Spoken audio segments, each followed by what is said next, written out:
their time at the orangs and flying foxes and gibbons. If you got a chance to walk around Jungala last night. Craig kind of goes back and forth between both. He's been mainly over at orangs, but we are down a keeper right now, actually two. So he's coming over to help. It's going to be very interesting to watch the dynamics between Boondar and Craig. Boondar's not a fan, go figure. Anybody have cats at home? Yeah? Do they like everybody? No, they're kind of picky, right? Same with tigers, it's the same thing. So it's going to be interesting because earlier Craig just gave this cat 2 pounds of meat and Boondar was hissing at him. They are just as ungrateful as your domestic cats. They really are the same. So, look at him. Look at him. Because they are part of the cat family. They are part of the cat family. Tigers are actually the biggest part of the cat family. We were just talking about your lovely relationship. That's cute. Oh, this is why we don't have these guys. So that's 315 pounds of hissing cat, as opposed to a domestic that's usually 10 or so, 10 or 20 if they're really healthy. So all of these guys, backing up just a little bit, Boondar and Rukaya, they are Malayan tigers. We have Malayan and Bengal tigers here, and these two were born here. They're going to be 3 years old at the end of this month, so they'll be celebrating a birthday as well in March. And well, let's see, they're all part of the species survival plan, and you guys are way too young. But for the adults in the crowd, the SSP is like online dating for animals, and their parents came to us from 2 different zoos. So in this database of genetic information, they were destined to meet each other. We just had the space at the time. So their parents came from 2 different zoos to meet. They started dating, and tigers only come together. They're not social animals. They're solitary. They like to live by themselves. They don't like to share. Craig is waiting for him to stop growling before he gives him a piece of meat. I know, they're not very respectful at the table. Yeah, but then that be like the messiest animal at the table and the loudest. He'd probably tear up the table, right? He would be messy. So after about 1.5 years of courting these two, because we had to wait for her to cycle before we could put them together, took 1.5 years. During that time we were training Mom on ultrasound. So once the 5th time was the charm, and about 30 days into it we saw our first little tiger spines. We were very excited, all on ultrasound. This is what we did with her while she was awake. We didn't want to anesthetize unnecessarily, so she was trained to present her belly so that we could ultrasound her during her pregnancy, which was really cool. So we had 3 cubs, a little girl and these 2 boys. Girls mature faster than boys, even in the tiger world. And she has already left us with this SSP program. She has already gone to the Cincinnati Zoo to meet her future, make her future family. So she has left us, but these 2 boys, they don't know what girl tigers are. So they can still live together. They were together out on habitat. When they're back here behind the scenes, we like to give them a little bit of alone time. Now, they love toys. We'll let Boondar finish eating. He hasn't gotten into his magazines, his phone books much yet. But if you step down here to see Rukaya, who's also a feisty guy, and just watch that yellow line. This is like the tester line out here. Rukaya has already torn up his magazine. So you were talking about how bad they'd be at the dinner table? Yeah. That's the dinner. That's the dinner table, exactly. He likes to make a mess. He loves his toys. Toys come well before food most of the time. Because he eats more. He eats more paper. Well, no, he doesn't want to eat the paper. He just likes to shred things. And he gets very possessive. Do you guys have a favorite toy? Yeah? What's your favorite toy? Wonder Woman toy? That's pretty cool. Do you like to share Wonder Woman? Well, that's very polite of you. Tigers don't like to share anything. He's really guilty, especially, let's see, his favorite toys are traffic cones. It's a texture thing. It's something he can sink his teeth into. He gets nasty. And then we'll show you the toy box. We've got some pretty large toys that this one especially gets extremely possessive over. Real quick, what Craig is doing with him are just some basic behaviors. They, just like your dogs, they are trainable. So here's your challenge: go home and train your cats to sit or to lie down. get them to roll over. We've got a couple cats that do that here. They are trainable, except we can't go in with them. So the challenge is teaching them all these things when you've got a mesh barrier, because it's not a dog. You can't say sit and then push down on the back side. No, we don't put anything in there. Exactly. We don't put anything in there that we might want back. Including trainers. What in your hand? Yeah, all of the above. And before, I know everybody, well, you might ask, do we ever touch these guys? Because they look like they're soft and you could just, mwah. No. No, only when they're asleep. But the one time we can touch them, and you guys probably are too young, but who is giving blood out of the younger crowd? Or the bigger kids, it's all right. All right, have you? Yeah. Where do they take your blood? Where'd they take it from? Remember? Listen, talking about the doctor. Oh, New York Hospital. Where on your body? Right there? Okay, would that be a good place to take a blood sample from an awake tiger? Probably not. What do they have at the end of their paws? Wow. What are their largest females? 270 pounds and definitely the top of the two. She's all excited. It's pretty. Snack size is right up front. That's all right.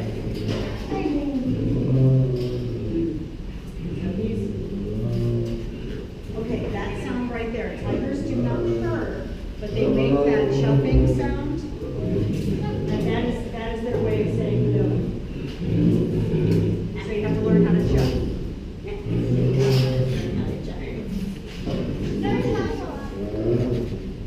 She's not as big a chuffer. She just likes to sound like a cow. That's so pretty. Sounds a lot like a cow. They're so pretty. Aren't they pretty? Oh, goodness. Yeah, we give them things that they can tear up and we can get more of. The appropriations can make those out and find things for them.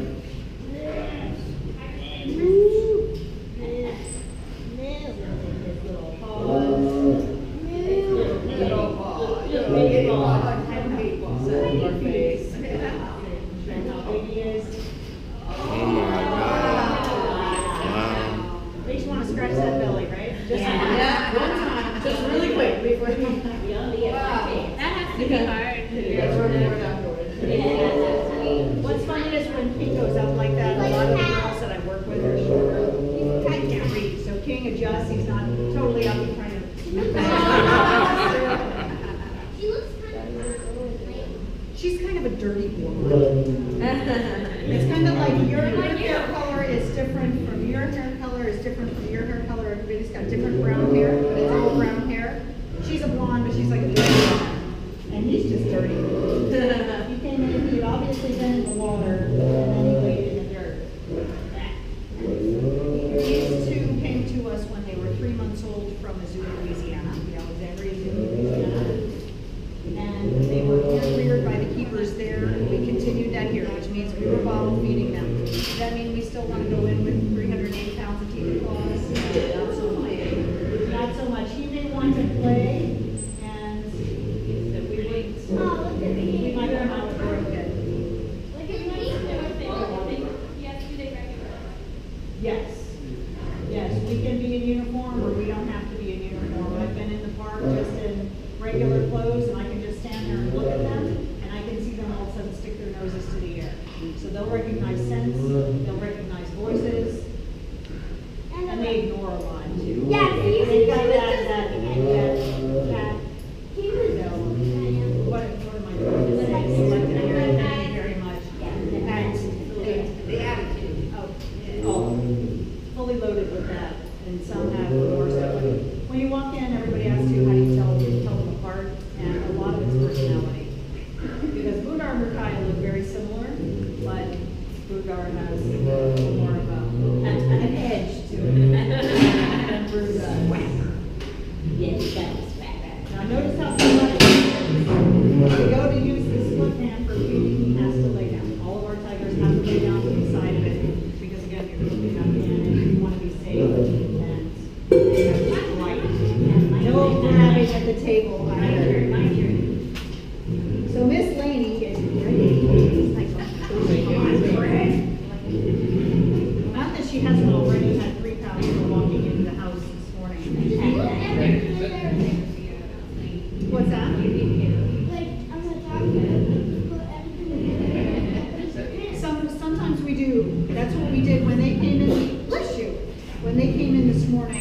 They just got a pan full of food. Wow.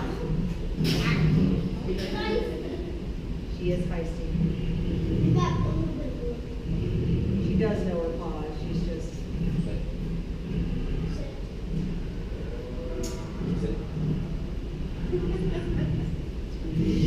And then there are times when they're like, I don't want to. Then what do you do? We try and make everything positive for them, so if they don't want to do it, they don't have to do it. It's kind of like you can't have chocolate cake till you clean your room. If you don't want to clean your room, you get your chocolate cake later. Once you do, you figure out it's time to clean your room, right? Same kind of thing. By the end of the day, though, this particular girl gets about just under 7 pounds of that breast meat, the stuff that looks like hamburger. She'll have about a pound of steak today. And it all depends. It just depends on what's being fed. And I'm going to ask you to watch that yellow line, guys. Thank you very much. Let's see, do you guys like turkey? Steak? Yeah, that kind of turkey. Chicken. What about venison? That is deer, yeah. All the adults are like rabbit. These guys, that's one of their favorites. Let's see, yesterday they got some really cool spines, like a section of neck, section of spine bone that's about this long, lots of meat on it. Get into those bones. It's almost like eating ribs, only different. Isn't she cute? She gets quiet when she gets some food in her belly. No, like How's everybody else?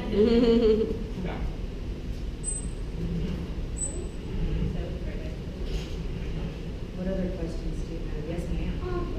you said that when you I was teasing. Unless you want to. Unless you want to. I've got some boots, they might be a little bit too big for you, but and they'll come up to your waist. She'd probably take you up on it, but that's okay, Lexi, you don't want. But I appreciate you offering it again. We won't make you do any cleaning. We'll let you go eat breakfast. Well, she said, aren't you the one that said you want to be? You sure that's tiger spray? Yeah. Yeah, that's right. Veterinarian, you wanted to be a doctor. Somebody got mad.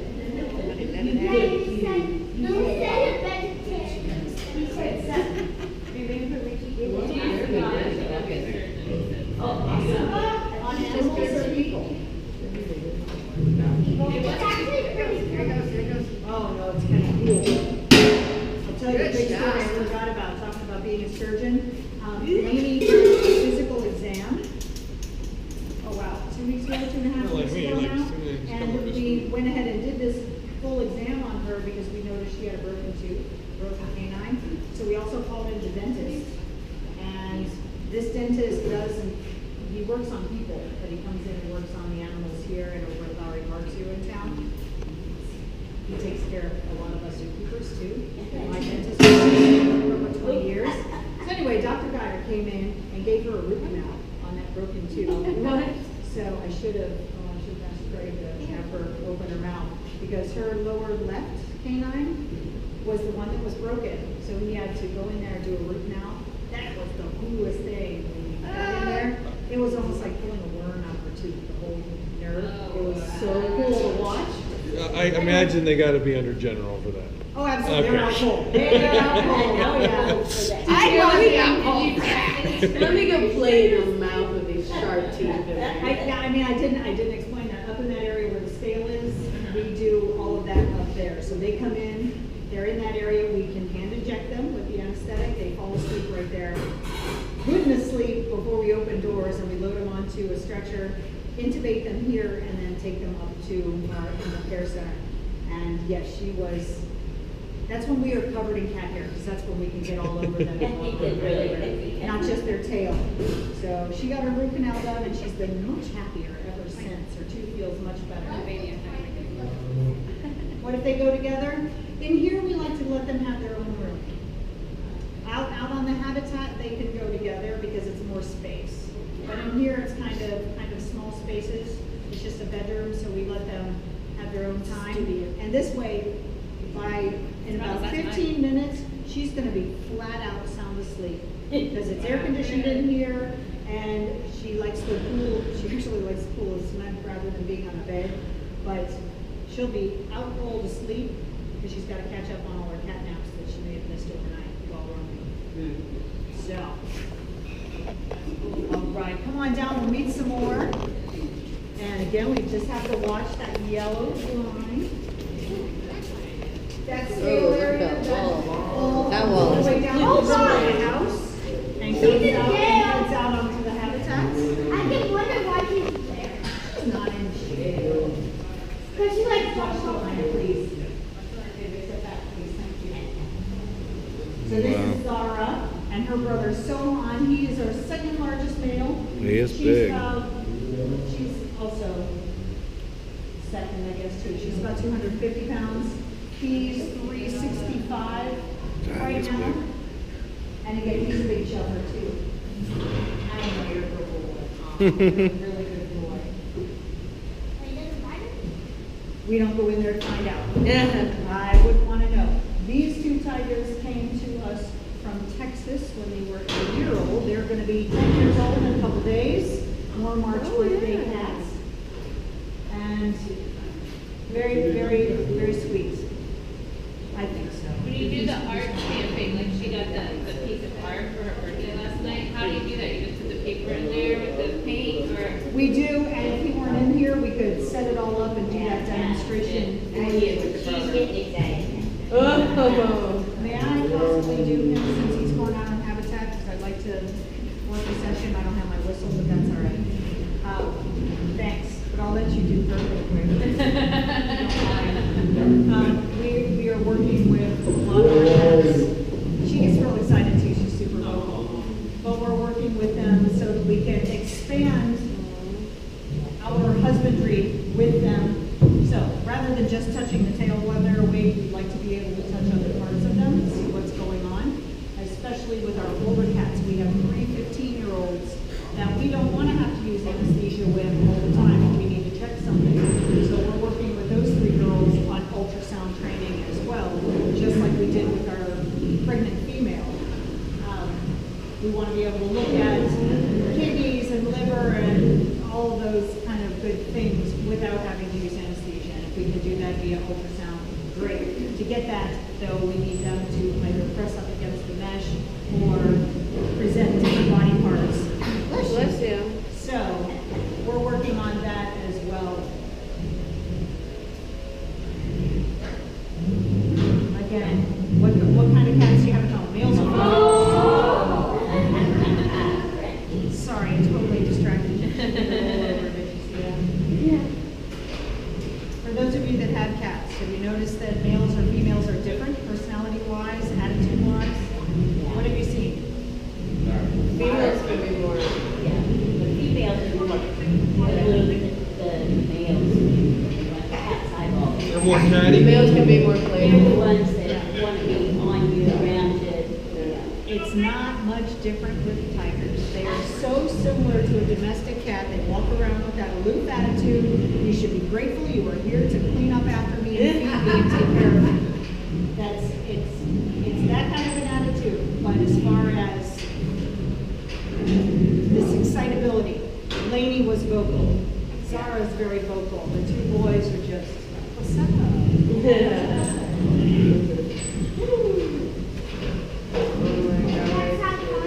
That's how tall she is.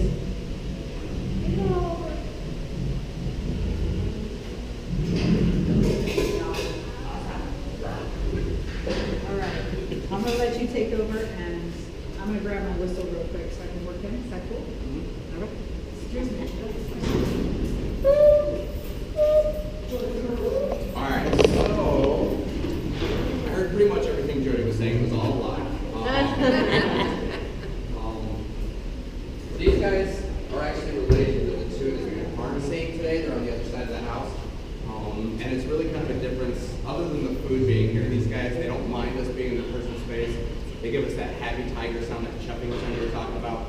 The tigers on the other side, they were raised by their mom for the first 6 months, so they act more like wild tigers. Granted, they still can survive in the wild. They still don't know exactly what's going on, but they act more like wild tigers, meaning they don't want us in our space. If we show up, we have one of these silver tins, they'll tolerate us until the food's gone, and then they go back spend a little bit more time with. Regardless of the attitude, though, they're equally about as intelligent. So Jody was saying earlier, they're about as smart as a dog. You saw the rollover behaviors already. All of these things, while they are kind of fun and allow us to build a relationship with them, allow us to get close to them, most of the things actually have a medical purpose. So standing up on the back legs like that allows us to check the entire underbody of the animal, make sure there's no injuries or anything. Is he getting all of this or some of this shift food? Unless you add a shit food, you should be All of it. allows us to check the underbody. It also allows us to see if they have any problems with their hips. Their front legs are most of the muscle. They're very, very powerful with the front end. The back legs are really just there for that initial spring attack. So these guys are ambush predators. So they don't have a lot of speed. They're actually one of the slower of the large cats. But all their power's in their front. So it's like a bodybuilder that never did leg day.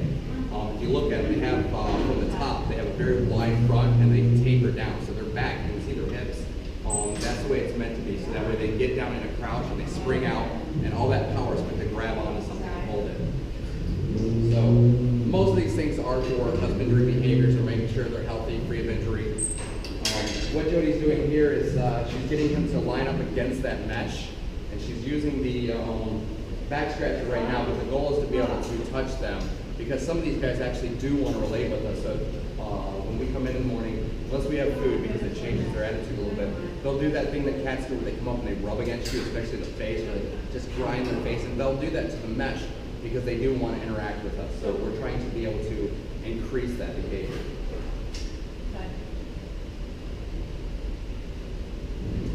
Any questions?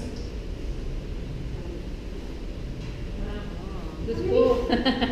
Very cool. So I got a question for you guys. Do you think the tigers have stripes just on their hair, or does it go all the way to their skin?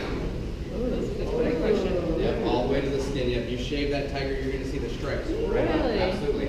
And every set is very different, just like our fingerprints. That's- So in the wild, they use the stripes to be able to tell which tigers are which. That's neat.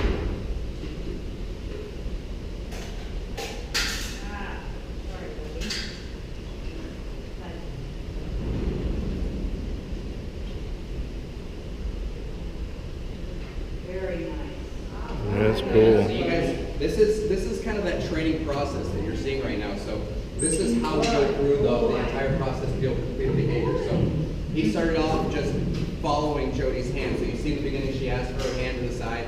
He would follow that hand, wondering if there was food in it. Maybe there was food in it, maybe not. But he'd follow it. So that's how we start that process, which we get his side lined up. And then ask for that lay down behavior they knew.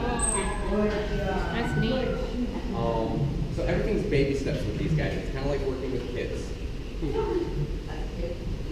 These guys just eat more, usually. Yeah. He's so big. Yeah, he's actually taller than King is. He's just lighter than King right now. In the wintertime, those two are usually neck and neck. It's kind of like 1 week, one will be 1 pound higher. The next week, the other one will be a pound higher. They can fluctuate 4 to 5 pounds in a week. Really? But when you have a 400-pound animal, 5 pounds isn't that big of a percentage. That's humans can fluctuate a pound a week pretty easily. So it's just about the same. What is their life expectancy? In the wild, if it's a very good hunting tiger, they're very good at what they do.